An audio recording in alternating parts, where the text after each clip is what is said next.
Lucas Lima decidiu dar uma voltinha pela noite paulistana. Foi descoberto e tomou um esculacho da torcida do Palmeiras. A diretoria do clube multou o atleta. Mas Lucas Lima foi só mais um. Teve também o Gabigol, teve o Arboleda, teve o Luiz Adriano. Afinal de contas, por que os boleiros, por que os jogadores não tomam um jeito e continuam insistindo em burlar as normas de distanciamento social? Vamos trocar uma ideia? Então puxa uma cadeira, fica confortável porque você sabe, aqui o papo é reto.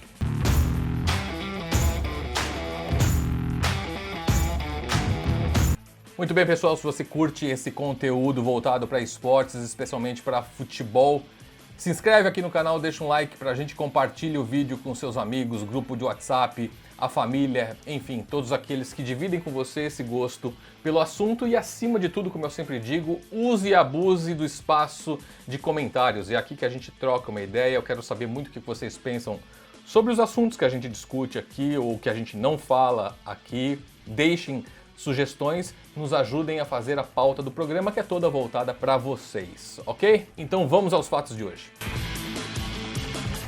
Tem sido cada vez mais recorrente esses flagrantes nas noitadas das cidades, das capitais brasileiras, envolvendo jogadores de futebol, especialmente em São Paulo. Já tivemos o caso do Gabigol, já tivemos o caso do Arboleda, já tivemos agora o caso do Lucas Lima e, para mim, o mais grave de todos, que foi do Luiz Adriano, do atacante do Palmeiras, que, para quem não lembra, resolveu ir ao shopping, ao supermercado com a mãe dele, mesmo sabendo que estava contaminado, ciente da sua contaminação, ciente de que estava com vírus, ele põe a mãe no carro e resolve ir para o supermercado. Ou seja, não é nem o caso de julgar caráter da pessoa. Não acho que o Luiz Adriano fez isso de propósito, dolosamente, para contaminar todo mundo em volta dele. É pra gente ter uma noção do grau de ignorância dessas pessoas, que se transformam em cidadãos absolutamente sem noção. E aí, entra o primeiro ponto da discussão, da reflexão que eu entendo que a gente deve ter. Afinal de contas, até onde vai a responsabilidade do clube na orientação dos seus jogadores? Durante toda a minha carreira, em algumas oportunidades, eu tive a chance de questionar dirigentes sobre isso. E a maioria das vezes, a resposta que eu obtinha é que o clube não é pai de ninguém, não é mãe de ninguém, não é família. Então ele não tem que ficar ali monitorando o dia a dia dos seus atletas, os horários, o que eles têm que fazer.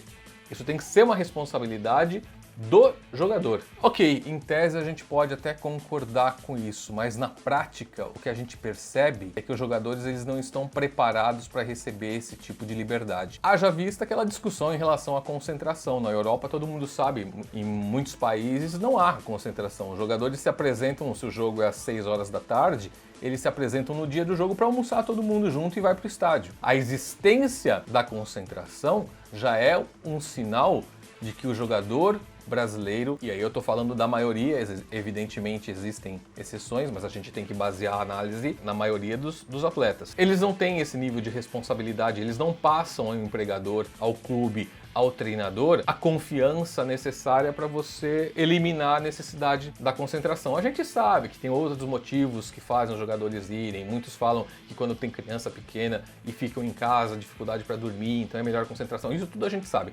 Mas, de modo geral, a concentração só existe porque a comissão técnica, o técnico, o clube, os dirigentes não confiam no profissionalismo, no comportamento profissional de seus jogadores. E afinal de contas, por que alguns atletas insistem nesse tipo de comportamento? Vejam o caso do Lucas Lima. Não tem a simpatia do torcedor, muito pelo contrário, a torcida pega muito no pé dele porque ele nunca mostrou no Palmeiras o futebol que se esperava, o futebol pelo qual o Palmeiras pagou para tê-lo no elenco. A torcida, por sua vez, sempre pegou no pé dele, nunca conseguiu ser titular, tem um dos maiores salários da equipe, ou seja, consequentemente, uma das maiores expectativas e responsabilidades. E mesmo nesse ambiente negativo, o cara se submete a um comportamento como esse, correndo o risco de acontecer exatamente o que aconteceu. Alguém denunciou, a torcida vai lá, pega no flagrante e faz aquela pressão toda, aquele esculacho todo. Em alguns casos, como o do Gabigol, quando o jogador vive uma situação contrária, goleador, artilheiro, a torcida ama de paixão, o cara se sente o rei da cocada e se sente em condição de fazer o que bem entender sem dar satisfações. Não é à toa que o Gabriel foi pra balada, foi flagrado também numa balada clandestina e pouco tempo depois, apesar desse desgaste, ele ainda se recusou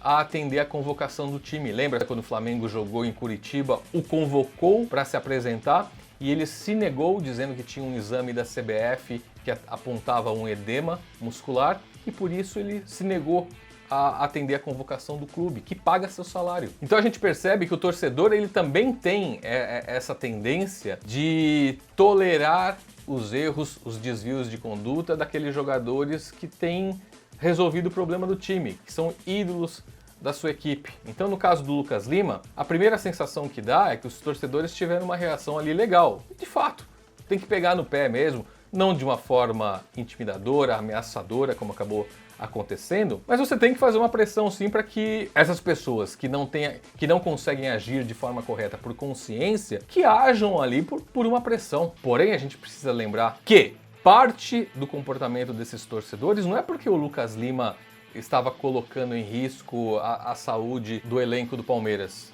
Sim, vale lembrar que se um jogador como esse pega o vírus numa balada desse tipo, ele volta para o convívio do clube e pode contaminar todo mundo. Você já imaginou o prejuízo do Palmeiras não podendo contar com jogadores, por exemplo, na Libertadores ou no Campeonato Brasileiro? O tamanho da inconsequência de um ato como esse de seus atletas? Isso sem contar que há poucos dias o Palmeiras soltou uma nota lamentando a morte de 2 funcionários por causa da Covid. Ou seja, a insensibilidade, a sensação que passa é que esses caras moram em outro planeta, que eles não estão conectados com a realidade do país, com as notícias do nosso país. Mas enfim, fica a impressão de que o torcedor também age aproveitando um momento como esse para forçar a saída do jogador do clube. Repito, se fosse um grande ídolo da torcida do Palmeiras, um Everton da vida, imagino que o Everton não faria isso, só estou dando o exemplo, sou capaz de apostar que o comportamento dos torcedores seria diferente, mais voltado à tolerância. Mas como não gostam do Lucas Lima, aproveitaram o desvio de conduta dele também para forçar a saída de um jogador com o qual eles não simpatizam. Mas voltando na primeira pergunta, o clube tem responsabilidade sobre isso? No meu modo de entender, o contexto demonstra que sim. E por quê? Não se trata de ser pai, de ser tutor, nada disso. Trata-se de negócios. São esses jogadores que vestem a camisa do time. São esses jogadores que vestem a marca dos patrocinadores. Coloque-se no lugar de quem patrocina um time de futebol. Você investe milhões de reais numa temporada. Você gostaria de ter um jogador com esse tipo de conduta atrelado, relacionado à sua marca, à sua história? Imagino que não. Portanto, quando o clube admite um comportamento como esse, ele está desvalorizando a própria imagem.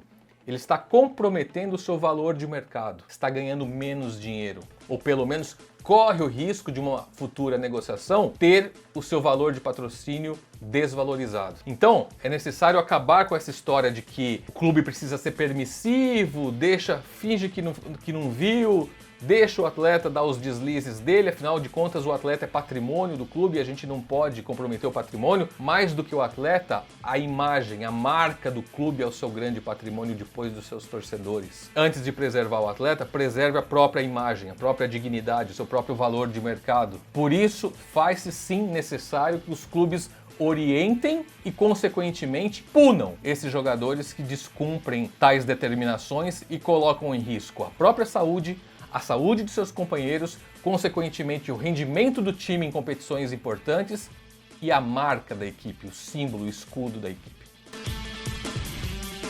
Mas enfim, o que vocês pensam sobre isso? O jogador que é ídolo ali tem que ter um pouco mais de tolerância quando comete um deslize como esse? Deixe o seu comentário aqui, aproveita o nosso espaço de interlocução, deixe o seu comentário, as suas reflexões sobre o tema. E até o próximo Papo Reto.